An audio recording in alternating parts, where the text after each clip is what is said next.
What if I told you there is a place in America where the government charges zero income tax and sends you a check at the end of every year just for existing there?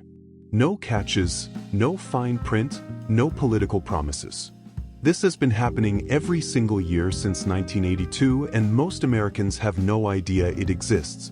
This remarkable location is Alaska, the largest state in the United States, larger than Texas, California, and Montana combined.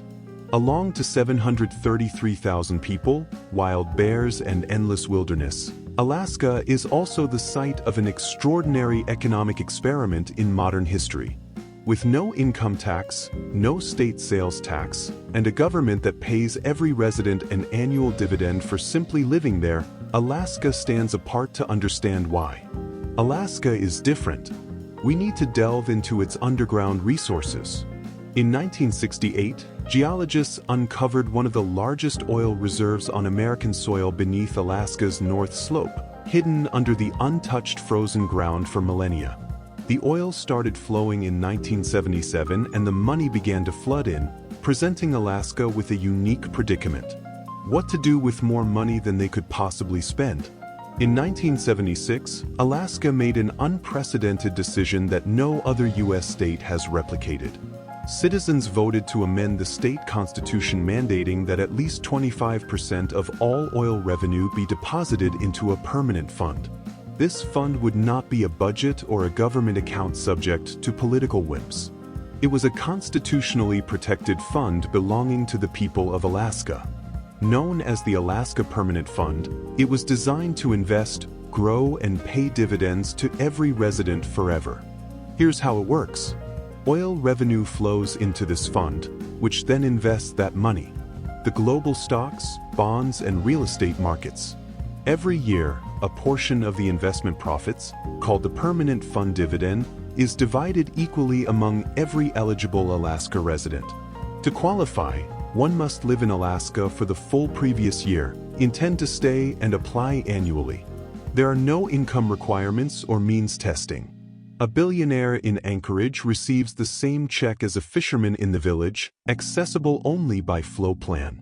In 2022, every eligible Alaska resident received a permanent fund dividend of $3,284.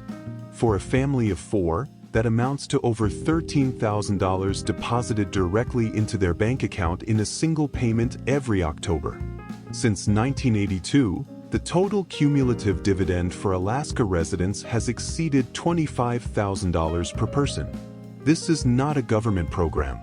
It is a rightful share of the resources from their land. For many Americans, $3,284 is a nice bonus.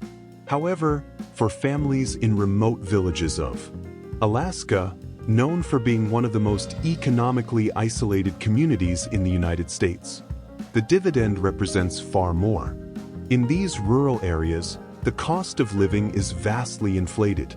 Heating oil can reach over $10 per gallon, and groceries can be triple the price compared to urban areas. For Alaska's indigenous communities who have resided on this land long before oil was discovered, the dividend is not merely a government handout. It is their share of a resource that has always belonged to them. Yet this system is not without its flaws. The reality is that Alaska's economy heavily relies on oil, and when prices drop, the state budget falters.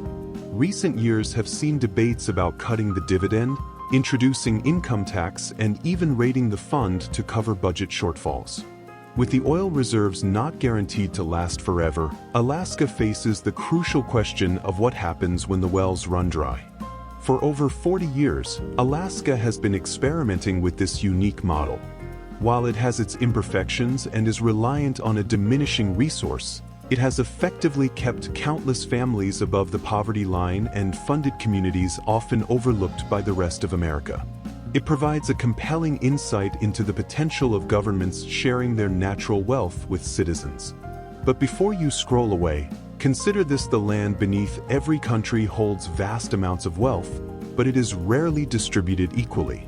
So ask yourself, if the land truly belongs to the people, who has the right to decide its future?